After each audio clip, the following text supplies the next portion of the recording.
Tony Powell. Yeah. Welcome to the Photo Diaries Podcast. Grateful to be here. Lovely to meet you today You at too. the WPPI in Las Vegas. That's where we are. My first time. My first time too. Yeah, so hey, we did it. Yes. Yeah. I came a lot further than you. You sure did. But it's still worth the trip, no matter what the distance. I just came from Washington, D.C. And considerably shorter distance than you coming from Australia. Yes.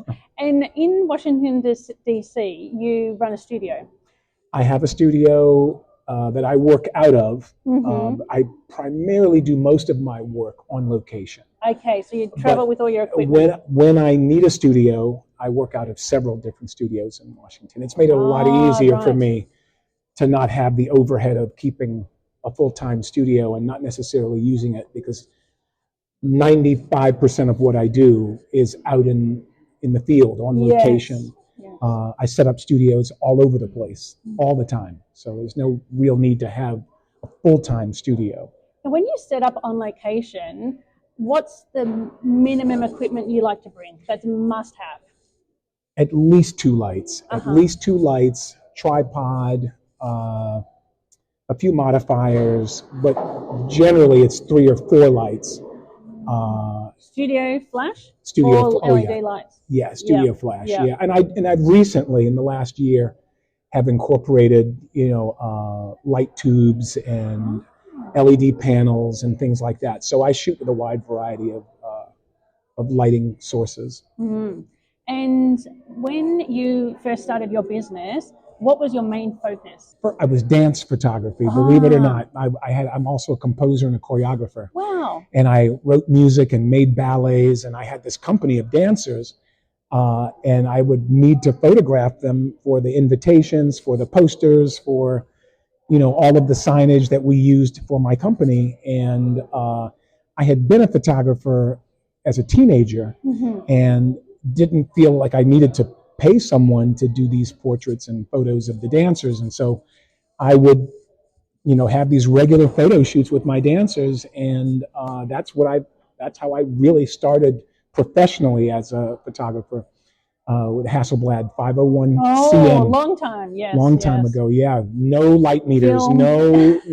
no digital. Did you have a handheld light meter? I had a handheld light meter that I would have to measure everything. And I look back and I think, oh my God, how did I get so much right? Yes. At that time, You were good at maths. I was good at something, I don't know, but I look back and I think, there was a time, people don't realize this, but you would shoot a whole, shoot and then take all those rolls to a place to get them to develop them. And you literally crossed your fingers to hopefully get something that showed up. But literally 98% of the time, 99% of the time, I was accurate. But it was because I trusted that light meter. Yes. And now it's, I can shoot with my Hasselblad now and have my DSLR and use my DSLR as a light meter. Just put in my settings on my 501 CM and like that. It's perfect. And now you are a commercial photographer or portrait, commercial, fashion. I love all elements of photography. Really, family photography. I've done newborn photography. I just love all aspects of photography. That's why, this conference I'm grateful to be at for the first time, because there's so many different niches that are being discussed here. So. And so when somebody lands on your website, what's on offer? So at the moment, the website that's available is my Smug Mug page. I had a standalone website up until Flash went out of commission. Okay. Adobe no longer supported it. And so my main website has been in transition. And I'm very excited about this last seminar we were just at to determine which course to take. I've been very grateful that my business has been very, very successful, that I haven't really needed to have this additional website. So people have been landing on my Smug Mug page, which has, 500,000 or more images on it. And if you type in my name, my Smug Mug page pops up. And so there you can see, over probably now at this point, over 500,000 images from different galleries. So you can click on different galleries to see the variety of things that I do. Is that where they book though? On this site are links to my contact info. So you can find me from my Smug Mug page. But I'm at the point now where I'd like to have at least a home page that you can scroll through and have a variety of images you can see and have another area for contacting me and booking me. So that's coming next. And you told me today that you often photograph celebrities. I do. So let's get into that. Yeah. How have you built your reputation so that celebrities book you? Because well, it's not necessarily celebrities, right? It's not necessarily the celebrities that will book me. It's usually environments where the celebrities will be, or magazines will have me photograph a celebrity. It's that kind of a way to do it. Yep. Like I just recently was working with Wilmer Valderrama. He opened a cocktail bar in Washington, D.C., and so I was his photographer. But his team, agent, they contacted me, and I was his photographer that night, and so he could use all of the images and collateral for his purposes. Tell me what other names. Many people. I was Sarah Jessica Parker, Elizabeth Taylor. I mean, just many great artists. Yes. And you had mentioned before you wanted to hear about Annie Leibovitz. That's where I'm leading. And I know you're here to see Annie on Tuesday. I think she's giving the keynote address here on Tuesday. I was very fortunate. One of my great clients in Washington, D.C. Is the National Museum of Women in the Arts. It's the only museum in the world that's devoted completely to women and their art. Wow. And I've been very fortunate to do all of their galas and fundraising events over the years. And one year, Annie was the recipient of their Lifetime Achievement Award, or the equivalent. Yes. And I got to spend the evening with her and do her portrait and take photos of her with other people. And she was kind enough to give me some, really nice advice, and just a wonderful woman, a wonderful artist. And I'm really excited to have a chance to see her here this Tuesday. Wow. And did you ever work on any shoots with her? Oh, no. I haven't worked with her on any shoots, but that evening, she actually, as a funny little side story, she apparently had been watching me all night long, and she came up to me at the end and she says, "Man, you're really working your ass off." That's nice. And I thought that was great. That was nice of her to recognize. Yeah, and she did a nice photo with me, and just a wonderful person. And I really can't wait to see what she has to say here on Tuesday. I'm sure it'll be a great keynote address. Yes, I'm really interested to see what angle she goes with. Yeah. Topic. Well, I think it's about her new book. I think it's a book of women, right? Yeah. So I think that's going to be showcase her work. Maybe. Showcase her work. Yeah, she's probably going to talk about her recent photography, which is what I'm sure everybody wants to hear about anyway. Yeah. Have you ever read any of her books? I have. I do. I have, and there's some I've actually seen in other people's homes. And one really gigantic book. Yes. Yeah, I've gone through that. Just wonderful works. I've read At Work. Yeah, that's the one that I have. And that's the one that... The little small one that's gray. Smallish one, yes. And that inspired me as a young 20-something-year-old photographer. I imagined I was going to photograph celebrities. She inspired me to tell stories through portraiture and find people that you connect with in your life and help tell the story of your life through the people you photograph. Absolutely. And when I was on a creative sabbatical in Melbourne, the people I photographed in the street or at my art school or anywhere I met told the story of that 3-month creative sabbatical, and made me realize portraits are not just for them, but they're also a snapshot of your life and who you've met throughout your life. Absolutely. It tells the story of your life. It's like a visual diary. Yes. That's why, I've always said, I actually had a blog many years ago that I don't write any longer. It was just too hard to keep up with it. But I think I called it a visual diary. I think is what I called it. And it's a way of kind of documenting your own life in a way through these portraits. And so I do a lot of magazine work, and I could look at all these different issues of these magazines that I work with, and I can see all of these wonderful people that I have worked with, and they really are defining these moments in my life. Yes. So I'm doing them a service by photographing them, but they're also giving me an opportunity to broaden and enhance my own vision and my own skills. I have an opportunity to hone those skills each time I step behind the camera to make a portrait of somebody. Yes. Let's change direction to talk about portraiture in business. So often photographers tend to feel like they're not giving a real purpose because they're not doing a family portrait or they're not a wedding photographer. If they're a commercial photographer doing headshots or branding photography or anything like related to that genre, they struggle to feel like their work is as purposeful as somebody who's doing weddings or capturing memories for a lifetime. When it comes to your work in that commercial sense too, I know you do domestic, but in the commercial sense, how would you describe the purpose of commercial photography for businesses or people in business? I think that's a great question. And I will tell you, just as my experience only, I think it's just as important to tell a business story as it is a domestic story, in that, like I was sharing with you earlier, I just did a series of portraits for the Business Roundtable in Washington, D.C.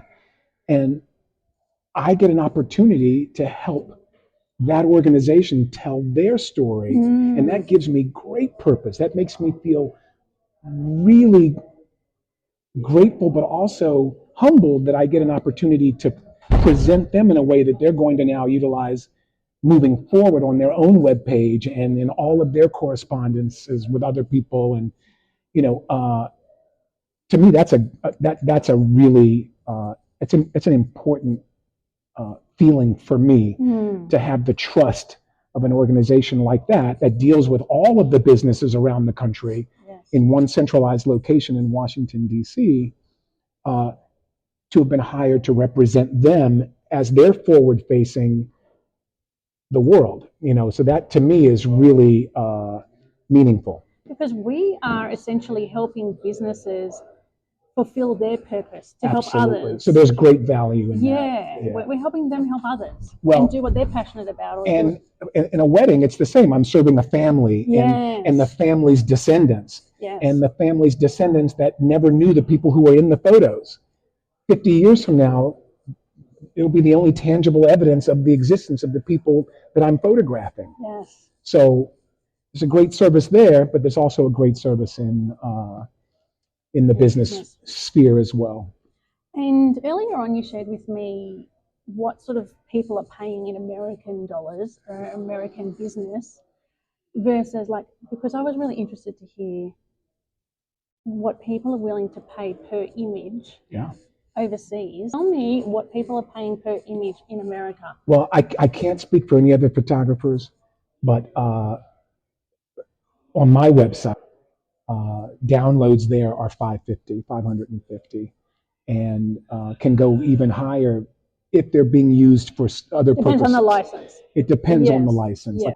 I believe it's 2 of my images were sold. There was a very, very tragic murder in Washington, and I was one of the only photographers that had ever photographed this family that got killed.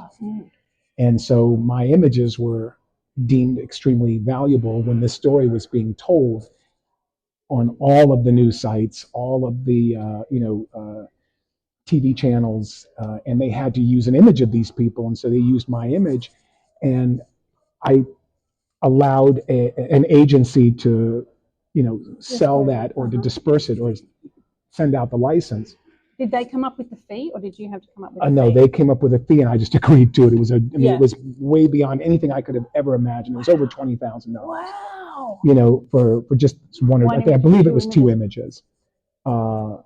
It's been a while now, but I believe it's 2 images, and I was just blown away that 1 image can circulate or 2 images can circulate and make that much money. So I was working for a magazine when I took that photo, so the magazine made even more. Wow. And they gave me a cut of that. Oh, that's because nice. That was our agreement that we had, that I take a cut of whatever is sold through my work with that particular magazine. I see. So it can be incredibly lucrative.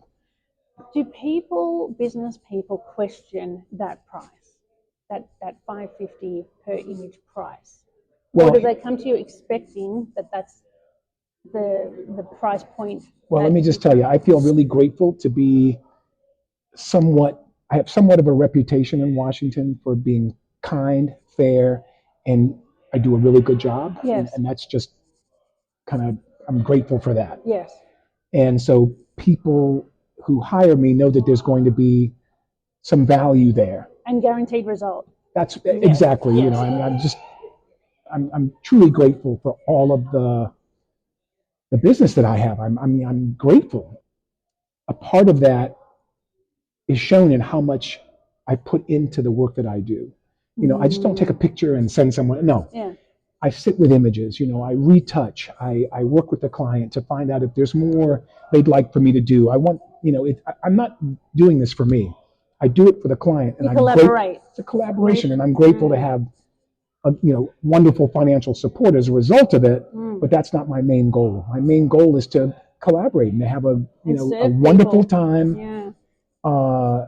And like I said, it gives me just so much joy to be able to practice my craft at a specific level.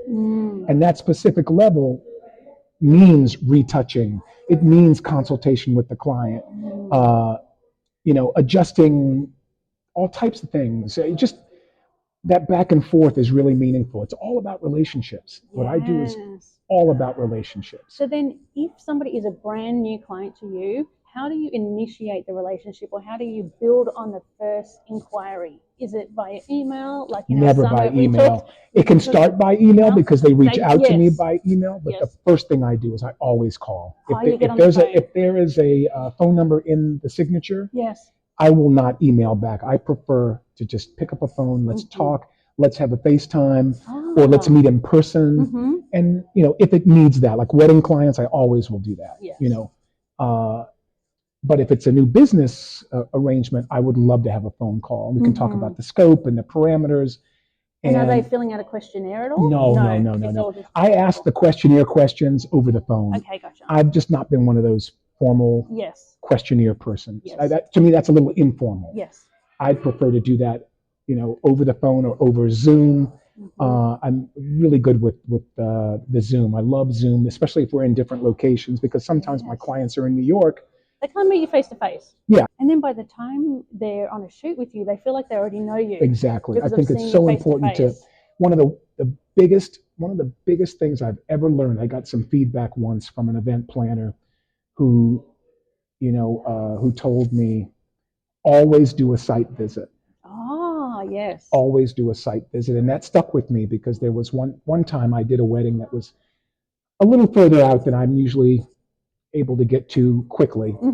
And that was the one thing that was the biggest feedback I believe I got from that particular person was to do a site visit no matter what. Yeah, because this person seemed a little frustrated that I hadn't done a site visit at that location.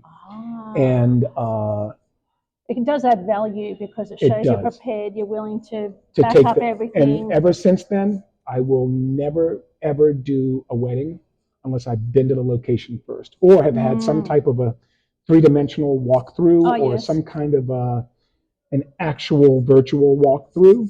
I won't do it. I mean, ever since then, I learned that that's even really on commercial shoots, you'll go and do that. No, I'm talking about weddings. I'm talking about weddings and wedding locations, wedding venues. I think that is crucial. But if there is a corporate client that wants to shoot in a conference room, I will not do it unless I have photos of the conference room or some type of visual documentation of where they want to do this photo shoot, because it helps me to prepare with what equipment I need to bring. You know, if I'm not going to show up and suddenly I'm like, I can't shoot here, you know, I can't. So that way we pinpoint locations and areas. Like I said, I build a studio wherever I go. Some areas and offices are more amenable to, you know, studios than others. You know, and what's the light going to look like at a certain time of day? That's crucial. And I do that as well when I'm doing a magazine editorial. I do magazine editorials often, and if I know it's going to be at 2:00 on this day, I'd like to go and do a site visit at 2:00 that day to see how the light's going to be entering that particular space, just as a way for me to be prepared so that things go smoother with the client. Absolutely. On magazine editorials, do you get to select your licensing conditions and fees, or does the magazine who's hired you to It depends. I usually have that worked out ahead of time. I usually own all of my images. Okay. I own everything that I shoot. The magazine has the right to publish it for that one-time use. Right. And then if anybody or anyone else wants to purchase those images, they have to come directly through me. Right. So that's generally how it works for me. Okay. Is that I like to remain the owner of all of my images. Yes. Which has been over time has been extremely lucrative over time because my website is set up to run itself as a store as well. Oh, really? So you store everything and they can access it? People can access if they want to buy something. I've never heard of that. You want to buy something and put it on a mug, yeah, or put it on a T-shirt, or put it on like a tote bag like you have there. You know, you can take a photo of that I've taken. You find the gallery that I took. Yes. You can have that put on note cards, prints. From your website? From the website, absolutely. Oh, my goodness. And digital downloads are there. If you want to use my images for a magazine or a book or a newspaper, even I've had people come from Brazil to use my work in Brazil, or Vanity Fair has used my work. There's, New York Times has used my work and has seen it on my website, and then we negotiate a fee. If they don't want to do it directly from the website, they can reach out to me. We can work out another arrangement, which happens sometimes. They may not be able to have the money to pay at that level, or they want to have 2 or 3 or 4 images and want to know if they can get a discount. So there are other circumstances where I'm willing to be flexible, but I don't have to deal with it because it's completely automated. Unless it's those particular instances where a newspaper or a magazine or a TV show that wants to use my images on a TV show will reach out to me for maybe more than one image or multiple images and would like to have like a discounted price for the license to use multiple images. That's when I'll get involved. But generally, it takes care of itself. People buy prints on there all the time. They buy T-shirts and mugs and all kinds of things, all kinds of gifts. But what sort of images are they buying that for? Like not family stuff. When I'm doing families and weddings and things like that. That makes sense. People want to make note cards or things from a wedding or Christmas cards, and they want a family portrait on the Christmas card, things like that. So is this a Smug Mug, did you say? Smug Mug is a wonderful platform. It better be, because it's holding a tremendous amount of my work. It's your whole archive. Yeah, but thank you for this. Tony, how can people follow you? Follow me on Instagram. Tony Powell 1, the number 1, Tony Powell 1. And I look forward to meeting everyone who wants to say hi. I'll put all Tony's things in the show notes, and you can connect with him there. Thank you, Tony, for joining me on the Photo Diaries podcast.